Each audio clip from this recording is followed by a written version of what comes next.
আজকাল আমাদের মা বোনদের জন্য এটা কঠিন হয়ে গেছে। অনেক মহিলারা আছেন নামাজও পড়তে রাজি আছে, পর্দা করতেও রাজি আছে, কিন্তু স্বামীর কথা মানতে রাজি না। এবং শয়তান আমাদেরকে এই জায়গাতে আমাদের মা বোনদের সবচাইতে বেশি ধোঁকা দিয়ে থাকে। তথাকথিত নারীবাদীরা আমাদের মা বোনদেরকে উস্কে দেয় যে না, নিজের কথা মতো চলতে হবে, স্বাধীন মতো থাকতে হবে। ভাইরা আমার, বোনেরা আমার, অবশ্যই স্বাধীনতা আপনাকে ইসলাম দিয়েছে, কিন্তু প্রত্যেকটা স্বাধীনতার একটা সীমানা আছে, একটা নির্দিষ্ট ডেফিনেশন আছে। আপনি যদি স্বাধীনতার নাম দিয়ে আপনার স্বামীর নির্দেশকে লঙ্ঘন করেন, তাকে পাত্তা না দেন, তাকে তোয়াক্কা না করেন, তাকে ইজ্জত না করেন, তাহলে সেক্ষেত্রে আল্লাহর কাছে আপনি অপরাধী হিসাবে বিবেচিত হবে। এটা আপনার দুনিয়াকেই শেষ করবে, আখিরাত তো পরেই।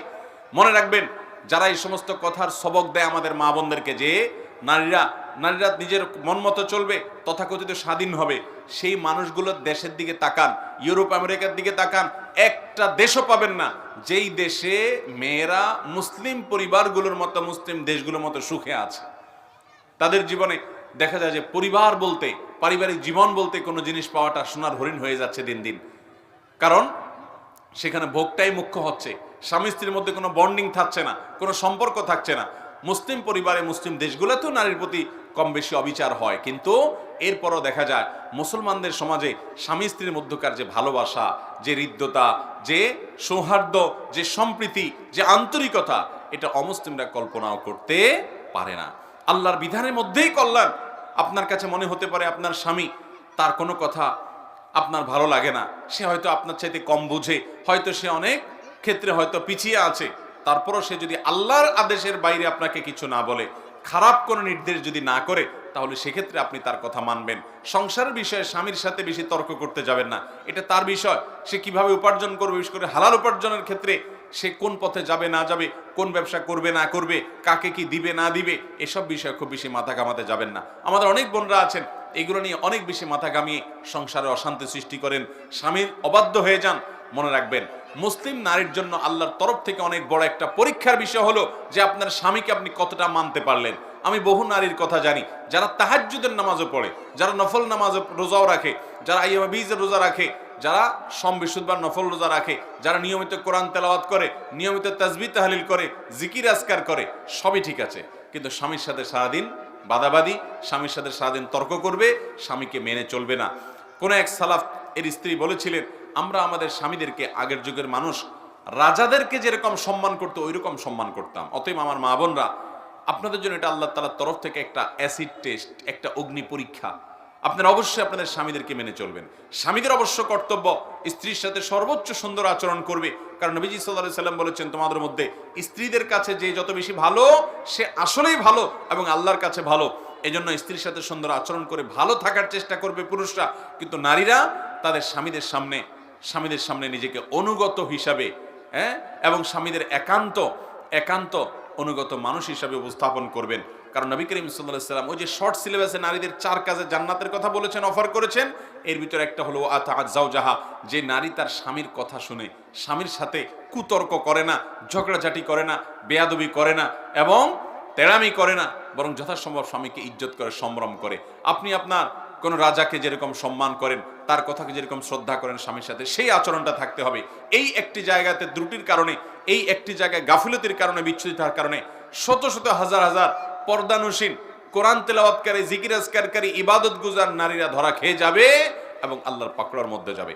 আমি আজকের এই নারী সম্মেলনে আমাদের মা বোনদেরকে উদাত্ত আহ্বান করব, আসুন এই চ্যালেঞ্জটা গ্রহণ করি যে আমরা আমাদের স্বামীদেরকে সর্বোচ্চ শ্রদ্ধা করব এবং মেনে চলব।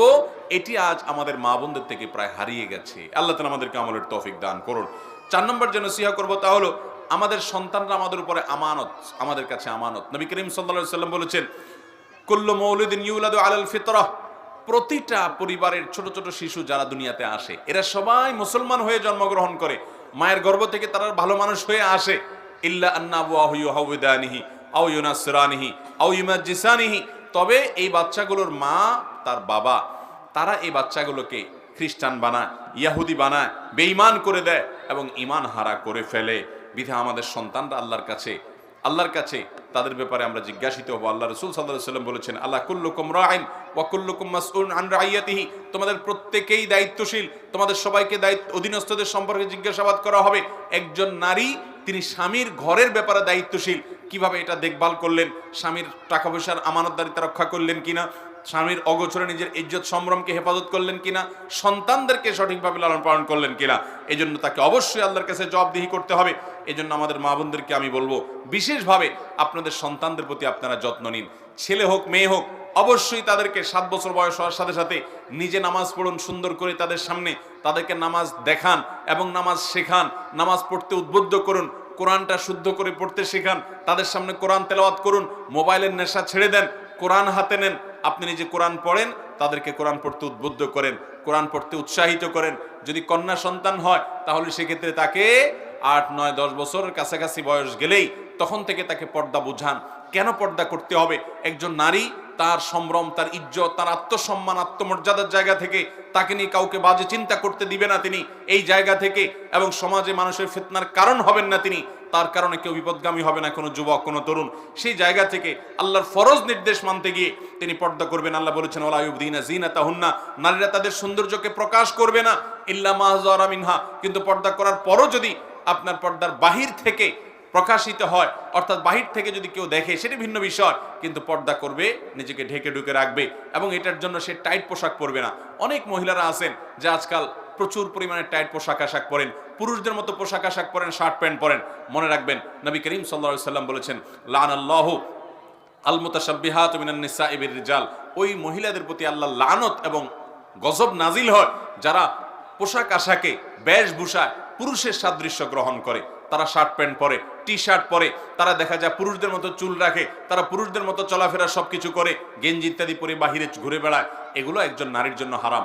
একইভাবে পুরুষের জন্য হারাম করা হয়েছে, তারা মহিলাদের বেশভূষা ধারণ করবে না।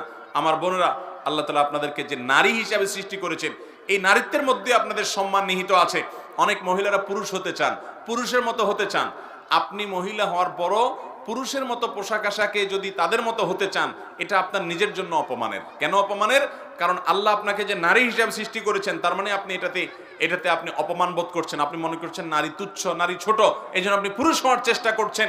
পুরুষ হওয়ার চেষ্টা করাটা বরং আপনার জন্য অপমানের। আপনার নারীত্বের মধ্যেই আপনার জন্য সম্মান নিহিত আছে, যেটা আমরা এতক্ষণ বলছিলাম। অতএব এই পুরুষদের মতো পোশাক আশাক পরা যাবে না।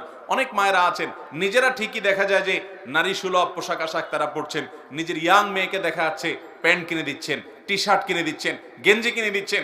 আজকাল দেখা যায় ছোট ছোট মেয়েদেরকে 7 বছর 8 বছর বয়স থেকে তাদেরকে বেহায়াপনা এবং অশ্লীলতার পোশাক আশাক তাদেরকে কিনে দেওয়া হচ্ছে। বাজারেও সেরকম পোশাক আশাক পাওয়া যাচ্ছে, শর্টকাট পোশাক আশাক, ছোটখাটো সংক্ষিপ্ত পোশাক আশাক, অতিরিক্ত পাতলা পোশাক আশাক, অতিরিক্ত টাইট পোশাক আশাক। নবী করিম সাল্লাল্লাহু আলাইহি ওয়াসাল্লাম বলেছেন রুব্বা কাসিয়াতিন ফিদ দুনিয়া আরিয়াতুন ফিল আখিরাহ, বহু নারী দুনিয়াতে রুব্বা কাসিয়াতুন আরিয়াত, বহু নারী আছে পোশাক পরে থাকে, কিন্তু পোশাক পরেও বিবস্ত্র, পোশাকহীন এবং নির্লঙ্গ মানুষের যে অপরাধ, যে পাপ, সে অপরাধে অপরাধী হয় পোশাক পরার পরও। কারণ তাদের সে পোশাকটা এত পাতলা যে শরীরের ভেতরের অংশ দেখা যায়, এত টাইট যে তাদের শরীরের বিভিন্ন অঙ্গ প্রত্যঙ্গ ফুটে ওঠে। এই জন্য ঢিলা ঢালা পোশাক পরতে হবে, এবং আপনারা নিজেরা শখ করে যে সমস্ত পোশাক আশাক পরবেন সেগুলো আপনার স্বামী, আপনার বাবা, ভাই, বাসা বাড়িতে মাহরাম পুরুষরা যা থাকবে তাদের সামনে আপনি পরবেন, কিন্তু বাহিরে যখন যাবেন নিজের সৌন্দর্যকে আপনি যেখানে সেখানে বিকিয়ে দিবেন না। একজন মুসলিম নারী তার অবস্থানটা সবচেয়ে যৌক্তিক এই জায়গায়, কারণ তিনি বাহিরে যখন যান তার সৌন্দর্যকে রাস্তার পুরুষদের মধ্যে বিলান না, এটা তার পরিবারের পুরুষদের মধ্যে সীমাবদ্ধ রাখেন, এটা তার আত্মসম্মানের জায়গা।